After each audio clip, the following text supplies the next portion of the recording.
Namaste bachcho. I hope you all are doing well. So today we are going to start the chapter polynomials. So let's have a look the topics that we are going to cover in this chapter. So the first topic is polynomials in one variable. Then we have zeros of a polynomial, remainder theorem, factorization of polynomials, and the last is algebraic identities. Okay, so let's start with the first topic, polynomials in one variable. So one variable means what? Means simple meaning is we are going to take only one variable. For example, as we know that perimeter of square is 4s, तो इसमें हम क्या करते हैं, सिर्फ एक ही variable के साथ लिखते हैं.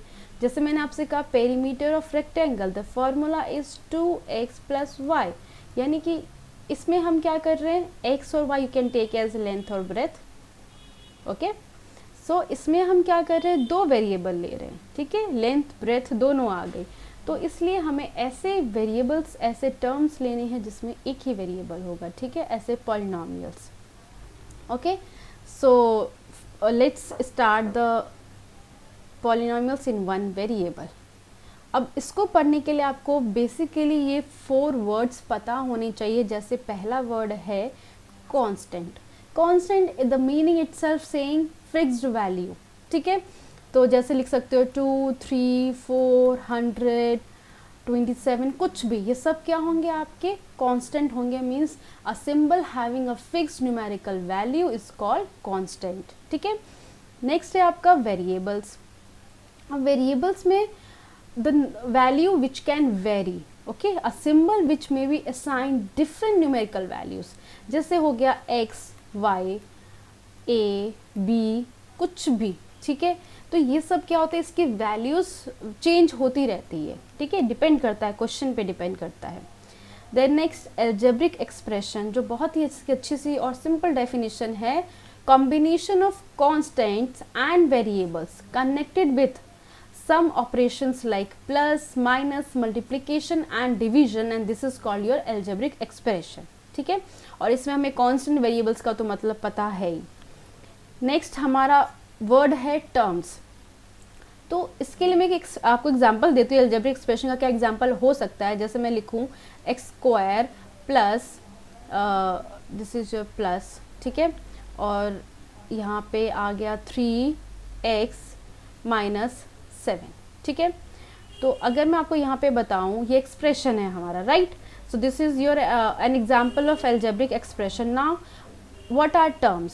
सो terms is basically the several parts of an algebraic expression separated by plus minus. मतलब प्लस माइनस से जो अलग होते हैं. जैसे ये देखो, ये फर्स्ट पार्ट है, ये सेकेंड पार्ट है, ये थर्ड पार्ट है, प्लस और माइनस से अलग हो रहे हैं. तो मीन्स इसमें 3 पार्ट्स हैं, यानी कि इसमें कितने टर्म्स हुए, 3 टर्म्स हुए. ठीक है, तो बस इसकी सिंपल सी डेफिनेशन है. इसके बाद इसमें ही एक और वर्ड आता है कोएफिशिएंट, जो आप क्लास 7 से पढ़ते आ रहे हो. तो इसमें कोएफिशिएंट जो हमें फाइंड करना होता है. ठीक है, तो कोएफिशिएंट को कैसे फाइंड करते हैं, जैसे आप देख सकते हो यहाँ पे मैंने लिखा एक्स स्क्वायर. अगर मैं आपसे कहूँ right the coefficient of x square, तो इसका मतलब मैं यहाँ पे प्रॉपर स्पेलिंग लेती हूँ, CIENTS होगा. ठीक है, तो इसका जैसे कोएफिशिएंट एक्स स्क्वायर का होगा 1, क्योंकि यहाँ पे कुछ नहीं है तो मतलब 1 है जो फिक्स्ड वैल्यू होती है. x की यहाँ पे +3 हो जाएगी, और इसकी हम कांस्टेंट टर्म है तो इसके हम नहीं लिखते हैं, क्योंकि यहाँ पे x की वैल्यू 0 होती है, x की पावर 0 होती है, सॉरी. तो ये हमारा एज इट इज़ रहेगा. और पता है इसमें एक और क्वेश्चन पूछा जाता है. ऐसे इसमें तो नहीं है कि इसमें हम एक वेरिएबल ही पढ़ रहे हैं, जैसे आपने 7th में पढ़ा होगा. अगर हमारे पास ऐसे लिखा होगा 2xy, अगर मैं आपसे पूछूं कोएफिशिएंट ऑफ y, जब 2 वेरिएबल होंगे तो कोएफिशिएंट क्या हो जाएगा, 2x. मीन्स y को छोड़ के जितनी चीज़ें होंगी वो सब उसकी कोएफिशिएंट हो जाएंगे. और सिंपली आपसे पूछा जाए कोएफिशिएंट ऑफ दिस टर्म, तो मतलब उस वेरिएबल का आपको बताना है कि फिक्स्ड वैल्यू क्या है. और जब वहाँ पे स्पेसिफाई कर दिया जाए कि इस वेरिएबल का बताओ कोएफिशिएंट क्या है, तो फिर आपको उस वेरिएबल के अलावा जितनी चीज़ें होंगी वो सब उसकी कोएफिशिएंट में आएंगी. ठीक है, ओके. सो आई होप आपको समझ आ गया होगा. So let's see the next definition. Now we have polynomials. Polynomials का मतलब क्या होता है? मीन्स पॉली मीन्स ही होता है बहुत सारा, ठीक है। इस पॉलिनोमियल्स में आपने इसके टाइप्स पहले पढ़े होंगे, जैसे था मोनोमियल्स, ठीक है, फिर आपने पढ़ा होगा binomials, then the last is trinomials. तो बाइनोमियल मोनोमियल्स का मतलब क्या हुआ? मीन्स वन टर्म, ठीक है। जब expression having only one term, for example 3x 4 100, अब आप ये सोचोगे कि ये कैसे इसके टर्म हो सकते हैं क्योंकि हम अभी मैंने आपको लास्ट एग्जाम्पल भी बताया था, क्योंकि अगर मैं लिखूँ ना इसके साथ भी x की पावर है, जैसे यहाँ पे x की पावर 1 हो सकती है, तो इसके साथ x की पावर क्या होगी? 0। और हमें पता है दैट x 0 मीन्स व्हाट? 1। या आपने लॉज ऑफ एक्सपोनेंट में पढ़ा था, है ना, इसकी वैल्यू 1 होती है। तो इसलिए अगर आप सिंगल कांस्टेंट टर्म भी लिखते हो तो आप उसके साथ भी x की पावर बता सकते हो, ठीक है। फिर आपका आता है बाइनोमियल्स। बाइनोमियल्स में obviously when expression having two terms, ठीक है। तो मतलब टू टर्म्स आप कैसे इसके एग्जांपल दे सकते हो? जैसे हो गया 2x + 3, तो जब दो टर्म्स होंगे तो वो हो जाएगा बाइनोमियल। Trinomial means 3 terms. अब इसके तो बहुत सारे एग्जांपल्स हैं जो आप दे सकते हो, जैसे 4 + 7x - y, ऐसे करके कुछ भी आप लिख सकते हो अगर डिफरेंट वेरिएबल्स हैं तो भी, ठीक है। Then now let's write the example of polynomials. Polynomials का फिर सिंपल डेफिनेशन क्या आ जाएगा? algebraic expression in which the variables involved having only non-negative integral powers is called polynomials।